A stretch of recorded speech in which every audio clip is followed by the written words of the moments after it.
Standing committee के members का चुनाव है। चुनाव से पहले वो भारतीय जनता पार्टी जिसको दिल्ली की जनता ने बुरी तरह पराजित कर दिया, वो भारतीय जनता पार्टी जिसके खिलाफ दिल्ली की जनता ने जनादेश दिया, 15 साल के उनके कुशासन को खारिज किया, हराया, वो भारतीय जनता पार्टी खूनी खेल एमसीडी के सदन में कर रही है। और ये मैं क्यों कह रहा हूं?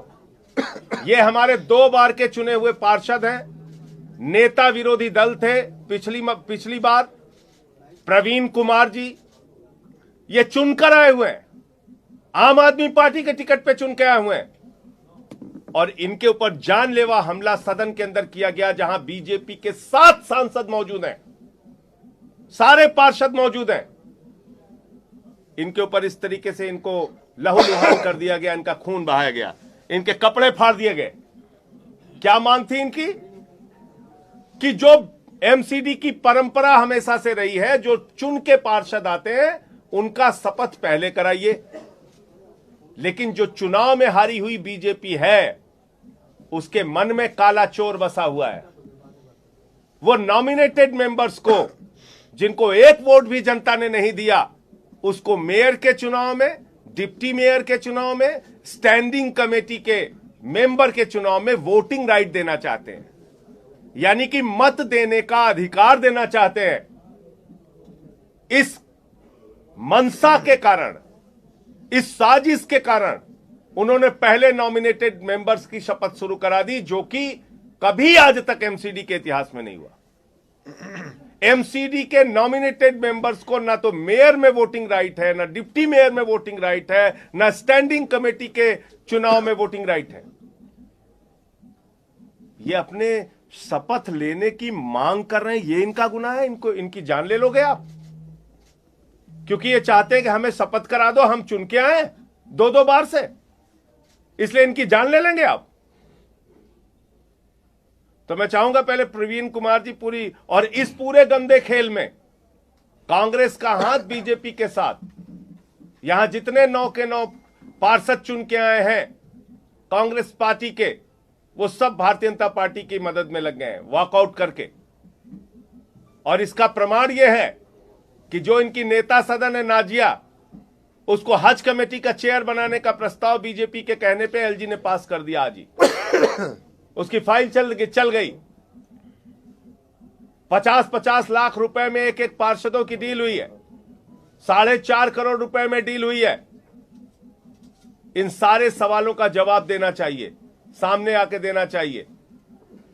और ये जो खूनी खेल हो रहा है, अगर देश के गृह मंत्री इस खूनी खेल को देख रहे हैं, दिल्ली की कानून व्यवस्था उनके अधीन है, एमसीडी का सदन सुरक्षित नहीं है, यहां पार्षदों पे जानलेवा हमला किया जा रहा है, आपको सामने आना चाहिए और स्पष्ट करना चाहिए कि अगर जनता ने आपको हरा दिया तो क्या गुंडागर्दी के दम पे, तानाशाही के दम पे, लोकतंत्र का गला दबा के आप मेयर बनाना चाहते हो, डिप्टी मेयर बनाना चाहते हो, स्टैंडिंग कमेटी के मेंबर बनाना चाहते हो?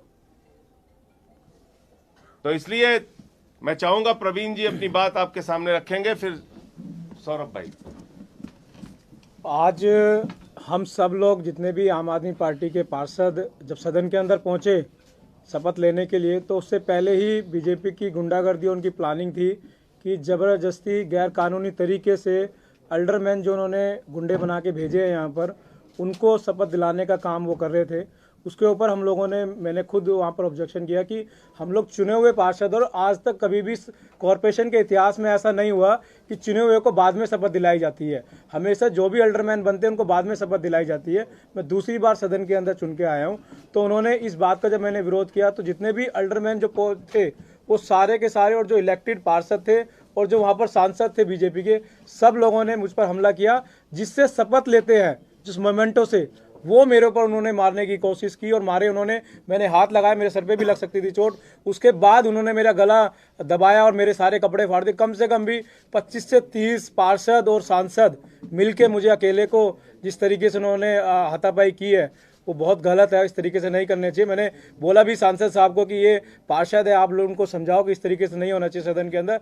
फिर भी सांसद जितने भी थे उनकी रेस्पॉन्सिबिलिटी बनती थी कि उनको मना करना चाहिए था, बट उनके साथ मिलके वो सब लोग मेरे साथ हाथापाई कर रहे थे वहाँ पर, और बहुत ज़्यादा चोट लग सकती थी, बहुत ज़्यादा चोट लगी भी है, बहुत ज़्यादा ब्लड आ रहा है, सारे कपड़े फाड़ दिए। ये बीजेपी की गुंडागर्दी है। सौरभ भाई अपनी बात रखेंगे अब। सौरभ भाई आ जाओ। देखिए, एमसीडी के बहुत सारे जर्नलिस्ट और रिपोर्टर यहाँ पे हैं। मैं चाहूँगा कि ये बात आप खुल के दिल्ली वालों को बताएं कि नॉमिनेटेड काउंसलर कभी भी सदन के अंदर वोट नहीं डालते। मेयर के इलेक्शन हो, डिप्टी मेयर के इलेक्शन हो, या हाउस से जाने वाले स्टैंडिंग कमेटी के मेंबर हों, इसके अंदर नॉमिनेटेड काउंसलर्स के वोट वर्जित हैं, प्रतिबंधित हैं। ये नहीं हो सकता। अब बेईमानी करके भारतीय जनता पार्टी एमसीडी पे कब्जा करना चाहती है। हम ये बेईमानी नहीं होने देंगे। एक महोदय मुझसे पूछ रहे थे, कह रहे थे कि अगर वो कर भी रहे हैं तो क्या आप डर गए? मैंने कहा भाई ये तो बड़ी अजीब बात है। इंडिया पाकिस्तान का मैच है, 11 खिलाड़ी पाकिस्तान के आउट हो गए, वो 11 और ले आए। कह रहे नहीं हमारे तो 22 आएंगे। और कमेंटेटर कहे क्यों जी, क्या इंडिया डर गया? हम कह रहे भाई ये क्या बात हुई? जो नियम होगा वो नियम से ही तो चलेगा। ये तो फिर 11 और आउट हो जाएंगे, कहेंगे 11 और आ गए, हम हमारे 33 लड़ेंगे। फिर वो कहेंगे क्या इंडिया डर गया पाकिस्तान से? तो बेईमानी से तो हर आदमी डरता है, कौन नहीं डरेगा बेईमान से और बेईमानियों से? तो ये बात डरने की नहीं है, ये बात उसूलों की है। इस वक्त जिस तरीके से भारतीय जनता पार्टी और उपराज्यपाल महोदय बेईमानी पे उतर आए हैं, पूरी दिल्ली इनकी बेईमानी देख रही है। और जो गुंडागर्दी की है, जो जानलेवा हमला हमारे भाई प्रवीण पे किया है, ये गुंडागर्दी नहीं चलने देंगे। हम कांग्रेस नहीं है, ये आम आदमी पार्टी है। आम आदमी पार्टी भारतीय जनता पार्टी से लोहा लेना जानती है और इनके ही भाषा में इनका जवाब देना जानती है। ठीक है सुशील जी। देश के अंदर लोकतंत्र की रक्षा के लिए कानून बने हैं और ये देश संविधान के हिसाब से चलता है। जो दिल्ली म्युनिसिपल कॉरपोरेशन का कानून है, सेक्शन 3(1) के अंदर प्रोहिबिटेड है कि नॉमिनेटेड पार्षद वोट नहीं डाल सकते।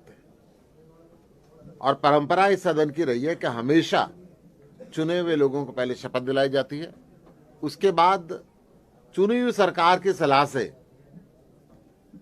पार्षद नॉमिनेट होते हैं और वो नॉमिनेटेड पार्षद सदन की कार्रवाई में हिस्सा ले सकते हैं, वोट नहीं कर सकते। परंतु आज इन सारी परंपराओं को तोड़ के, सारे कानूनों को दरकिनार रख के भारतीय जनता पार्टी बेईमानी के तरीके से इस मेयर के चुनाव में, डिप्टी मेयर के चुनाव में धांधली करना चाहती है।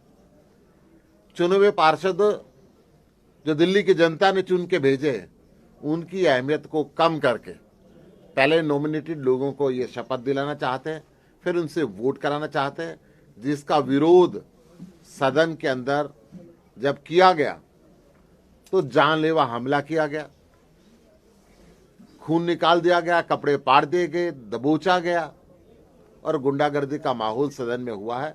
इसकी हम निंदा करते हैं और दिल्ली की जनता ये सब चीजें देख रही है कि किस तरीके से भारतीय जनता पार्टी बेईमानी पे उतर आई।